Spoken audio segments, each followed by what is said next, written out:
Hi, my name is Untitled. I'm Director of Technical Marketing in Reductio Systems.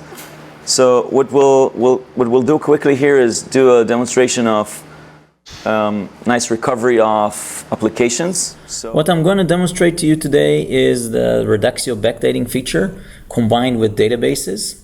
So let's dive in right to the demonstration. So what we have here is the Reduxio Storage Manager. This is an innovative new user interface that we've developed here at Reduxio, which we believe is very easy to use and simple to understand, straightforward user interface for a storage system. So let's just browse a little bit here. This is the dashboard view. You can see that we have some hosts and volumes configured. We have some throughput going on here and very good savings ratio on a decent data set that I've got here. You can see that I have here the Reduxio HX550 system. This is basically a flash hybrid storage array that contains 8 SSD devices and 16 disk drives. This is a kind of a lab system that we have here. This is the back view of the system. This is a dual controller 2U system. Let's look at performance a little bit. So we've got some tiering going on here between SSDs and HDDs. You can see the situation over the last 7 days. I've written some decent amount of data here, and it's kind of flowing between the tiers continuously. If I look at performance, I've got some workloads running here in parallel of the test that I'm going to show to you. And let's look at the actual environment of the database. So I have a database server that is named DB1. This is a Windows 2012 server, 2002 R2 running a SQL Server 2012. And this server is connected to two volumes, the ERP and front-end volumes. Let's look at these disks in the Windows Disk Management interface. And these disks each contain a database. Both of these databases are actually one single business application, if you may, our core ERP system. So let's connect to the SQL Server Management Studio and actually see the databases that we have configured here. So we have two databases, the ERP and front end that we discussed already. And what I have here is basically two SQL queries. One of them is a query that basically inserts, it creates two tables, one in each database, and inserts continuously timestamps of the current time into a table. So let's query those two tables. So I'm going to refresh the query here. So what you can see is that there's continuously there are new lines coming in, new records being inserted into the database. The two databases basically in parallel. This basically represents a business application that is configured with two separate databases which are stored on different volumes. So as these queries are running, what I'm going to do right now is basically perform some damage. And what I'm going to do is actually format those two volumes. This is actually not going to be very pleasant for the database, I can tell you that. And this is going to be quite fun to watch here. So basically Windows tells me the volume is in use, obviously because SQL Server is locking those files, but I'm enforcing these formats anyhow. So this is the front-end application. Let's format that as well. And we'll need to accept the format. So this is basically represents a major damage to the database. The two databases, you can see the E drive is empty, and following E is also the F drive, also completely empty. So let's go back to SQL Server Management here. If I run the SQL Server query, the select queries, well, these are shamefully reporting an error, and obviously the insert script also, if you go to the end, has also failed because the database basically does not exist anymore. So what we can do is actually go to the management SQL Server logs and open the latest log file of the database. And what I can do here is search for the first time that the server has reported an error. So basically you can see here that everything was running fine for a few minutes from 141.57 up to 143.35. So 143.35 is the first time an error is reported on the database. So we should remember that time. It's very important. So 143.35 p.m. So if I go back to the Reductio Storage Manager, I can go to the ERP volume, and we have this feature called BackDating. So this is a very cool data recovery feature that provides you recovery without planning to any second in the past. So let's try to use that here. So we can take the volume literally to any second in the past, and we can clone or revert the volume. So here I'm actually going to use the clone feature. So I'm actually not going to go back right to 143.35. So for the sake of the demo, I'm just going to go back to just a few seconds before the format. Sometimes there's like 1 or 2 seconds difference between the host and the Reductio systems, and I'm not actually going to try that out here. So we're going to try 143.32, just 3 seconds before I send the format commands. So 143.32. Let's clone the first volume. So that's the ERP volume. And we have this side effect, if you may, of the way we designed the metadata, which is the core feature behind backdating. This allows us to do something very, very cool, which is what we call automatic consistency. So while I'm typing here the same timestamp as I've done for the ERP volume, let me explain to you what I'm doing here. So basically, in the Reductio system, if you backdate various volumes to the same second, they're basically going to be consistent between themselves. So without the need to configure consistency groups, we're basically allow you to consistently recover different volumes to the same second. So here I set a prompt that the ERP and front end, sorry, I have that clone already, so I can cancel it out. So basically the ERP volume and the front end volumes are representing one single business application. So what if you needed to recover both these volumes at the same time, right? So here, without any planning, I can actually very easily perform that. So all I need to do right now is go back to the clone volumes and assign them to the database server. So I'm going to assign the ERP clone, and I'm actually going to go to the front-end clone and assign that as well. So you can see that with the very easy drag and drop user interface, I can assign volumes to hosts. This user interface was designed up front to support mobile devices and support touch-based devices such as laptops or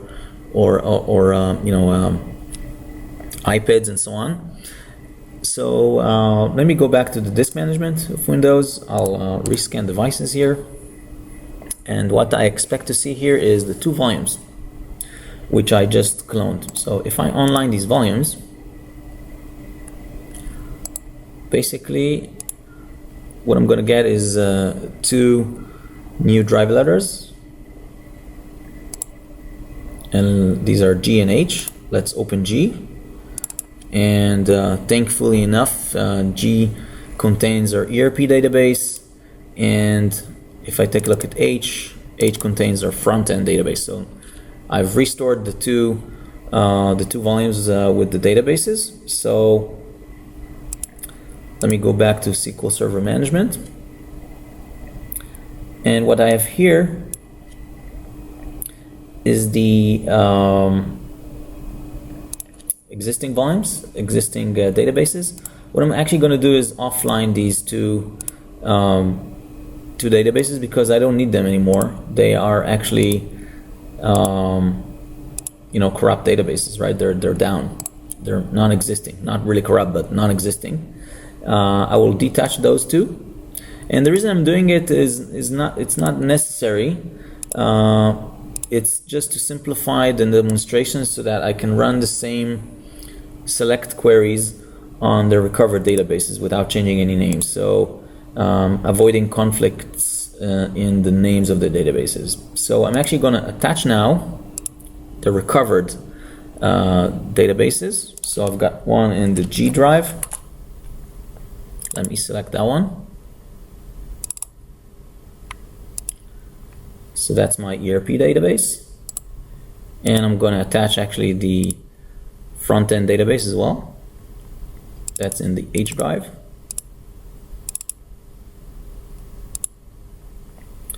And you can see that all the database contents came back with all the tables inside and everything. So I'm very, very thankful of this backdating feature. And all I have left to do is to run the query, the select query again, and see that we actually came back to just a few seconds prior to the failure. Obviously, there's some time difference here because Windows stages writes to disk, and there's some database internal IOs obviously going on. So the timestamp is actually a little bit before, but I can assure you the actual contents of the volumes are actually they went right back to 143.32.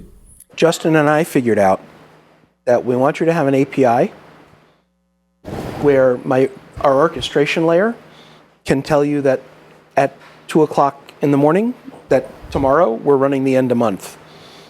And you should promote those volumes now so that they're ready for us to run the end of month process. So you can definitely do that today with command line interface. You can create bookmarks. What is this, 2014? It's coming up. It's coming. I'll quickly answer the question. The entire front end is based on what looks like a RESTful API.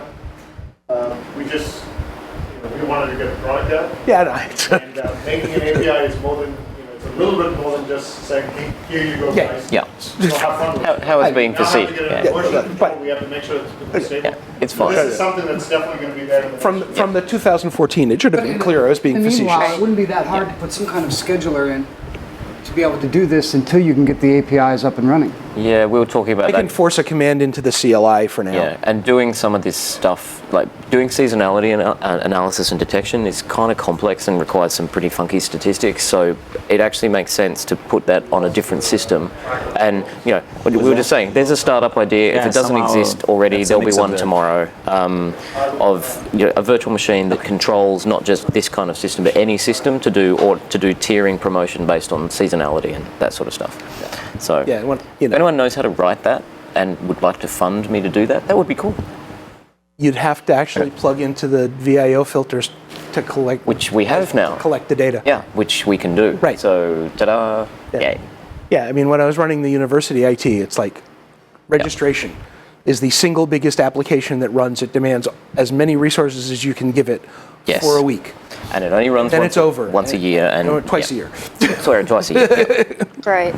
And you know exactly what days those are going to be. And so we built all sorts of scripts to, shut down all the test and dev stuff and warm it up and warm it up and just, so yeah, end of month is one thing, that kind of thing happens at a lot of places. Yes, it Yeah, does. totally. Yeah. And existing You don't need solutions this all do the it very time well. necessarily, but Yeah. you need it for that week No, or those couple days. and I know when I'm going to need it. Exactly. Yeah. I just find it a little bit hard to understand looks a what's little going on. It's a bit busy and I can't quite read. It doesn't intuitively make sense to me. So It's, on the left side you have hosts, on the right side you have volumes, and you can assign in between them. okay. So Well, that's okay today, but once I implement vvols, then the number of volumes expands so dramatically that you can't just have a list. Yeah. If I've got 20 volumes, it's easy. If I got 2,000 volumes, it starts getting ugly. yeah, we can add like filtering and search. So we felt that's if you manage 1,000 or 2,000 volumes, our feeling was that you're going to use command line. So How would that work against Well, the no, I'll use protection an by API. default as well? what is that? So you said earlier that all the volumes are protected by default, and with vvols coming into the picture, you've are starting to account for that in terms of how they're going to be protected. So, we'll think about it when we get there. Right. Right now we don't support vvols, but it's easy for us to treat vvols as vols, and as such, But they'll be treated. backdate them. They'll be treated differently. You mean user interface Yeah, wise? user interface wise. We're not there yet. So, Okay. All right. Yeah, but it sounds like the system has sufficient metadata that you can just use your current LUN management for millions of LUNs. The point is that it wouldn't be hard for us to manage vvols, except we haven't quite figured out how they're going to fit in our UI. Well, frankly, neither is Dell. Talk about the hardware. About what? The hardware. The hardware itself? Saw the back. Yeah, and you've got it looks like a storage bridge bay case, but what's in the front? You want me to take this maybe- while you're trying to recover I your figured data? it was something we could do while he was working. Yeah. Okay, so the system is dual controller, dual Xeon processor per controller, 2 ports of 10 gig on each controller. Okay. 128 gigabytes of RAM for buffering and Hash table maintenance and all of that stuff. and metadata. What else? So what's it the has media? 24 drives at the front, shared between the two controllers. Right. Accessible to both. There are 24 drives altogether, 8 of which are SSDs, 16 HDDs. Okay. And the HDDs are 7,200 RPM, 10,000 RPM. And 7200. Okay. But they're 2.5, so they're Yes, they are. So they're Yeah. 1 terabyte today. Yes. Okay. And there's no scale up yet, right? There's no scale up. At this point, we're designing a scale up. Yeah. It's begging for it. Yeah. It's just like, no, let me put another SAS, one of those 60 bay SAS JBODs on the back of this to hold all my old data. Yeah, is it only scale, or is it scale up, so it's not scale out, which means, It and that's means the it doesn't architecture scale that you've yet. got. So yes. Yep. So in terms of architecture, we have designed everything for scale out. We have not implemented scale out. Right. Okay. So Yeah, so it doesn't Good. scale yet. so in terms of the founders' DNA, we've all done in previous lives. We've done file as opposed to block, and we've done Right. scale out. I've personally done distributed file systems a number of times, including at Exanet, which is now like Remember Exanet. yeah. Okay. So we know what scale out is about. So, Yeah. and the system is designed for scale out. It's not yet implemented in the product. Right. And it's iSCSI, which makes it a lot easier. Yes, it is. Yeah, true. Only iSCSI? At this point, yes. I like your interface. That's pretty clean and slick. Yeah, we try to make it like very easy for users to be kind of self-service, very easy to assign volumes, very intuitive. I've written the documentation so that nobody will ever read it, kind of thing.